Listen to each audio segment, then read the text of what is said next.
Hey guys, since there is no new chapter today, I thought I will make a video about the revolutionaries and their war against the Tenryuubitos and the Reverie arc. And sorry about my voice, I am a little bit sick. In the last chapter, Oda did introduce the commanders of the revolutionary army, and I was reading the comments. And I saw a lot of comments talking about the commanders and how they did not met their expectations. I personally did not have any problems because I did not have any expectation, I was staying neutral. Things would have been different for me if they were introduced before the Whole Cake Island arc, but since it's after, then there is no problem. My favorite character introduction in any story is Kaido's introduction. That was beyond epic. And if the commanders of the revolutionary army were to be introduced a few chapters later, then I would have been very surprised. But since I saw in Whole Cake Island one of the strongest people in the world defeated by a balloon and sent flying, and a Yonko losing her balance and falling to the ground head first, it's clear to see that there are two sides of the story. Some characters will get different treatment than the others. A small example is what did happen between Big Mom and the Straw Hats and Kaido and the Kid Hawkins and Apu alliance. Big Mom could not do anything against the Straw Hats even though only half of the crew were there, but Kaido, who was alone not only against these three crews but also other pirates who were affiliated with them, and these people were ready for war, because they were planning to go to war with Shanks. Kaido did wipe them out all by himself like it was nothing. So this is why I stay neutral and I don't get my hopes up, because you don't know what will you get. Now, one thing that is important to say is that Oda has made part of the story from the first chapter the weird element. But there is a difference here. Here's an example. Kizaru looks and acts weird, but no one thinks he is weak or he's not going to fulfill his duty. The same you can say for Blackbeard as well. Now, this story is about pirates, and the Marines are the opposite of them, like yin and yang. And because of that, I was very curious what Oda will do with the revolutionaries. Will they be more like pirates or the Marines, or somewhere in the middle? But he did not do any of that, he went for something completely different. I was expecting to go on the same route as he did with Dragon. I do historical research and I know how these people look and act. And Dragon fits the description completely, but not the others. Usually when you look at these people, it's like looking at a mountain, because their conviction is so strong on what they are doing. And since the revolutionary army is up against an organization so big that they are almost ruling the whole world, and they are 8 centuries old.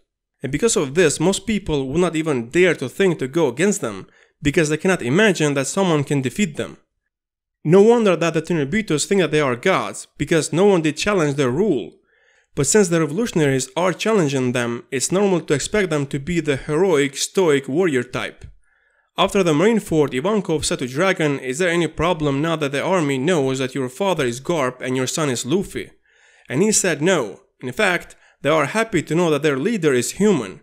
And this is exactly what I'm talking about. It's hard for normal people to believe that the world government can be defeated, and that's why even his own people were thinking, is he human? Now, one thing I want to make it clear is that in no way I am implying that these commanders are bad characters, not at all. Because first of all, we still don't know much about them, and maybe when we will learn more about them, they could be one of the best characters of the story.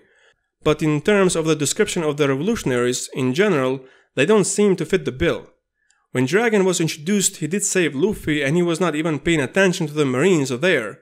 Sabo did the same, he did not care about the Marines in Dressrosa even though among them was an admiral. And now we see 4 commanders going against a weak pirate with a bounty of 52 million. In terms of story, I know why Oda did this. This was not about to show how powerful they are, but what they can do.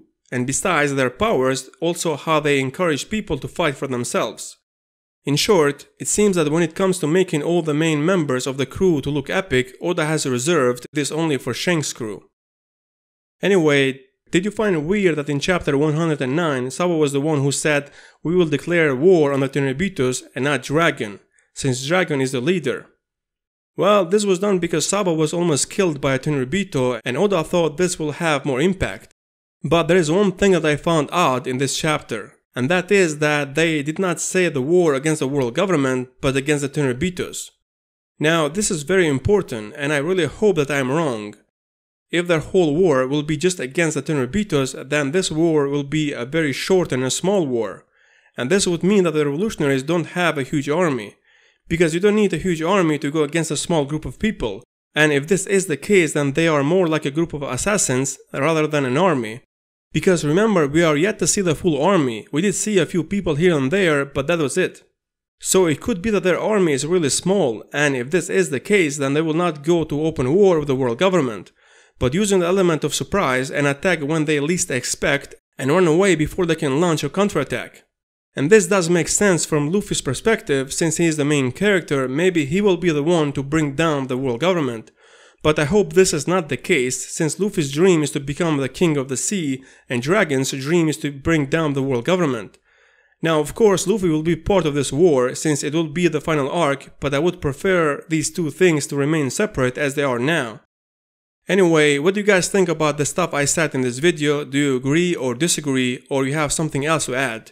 Let me know in the comments. I really appreciate all your comments.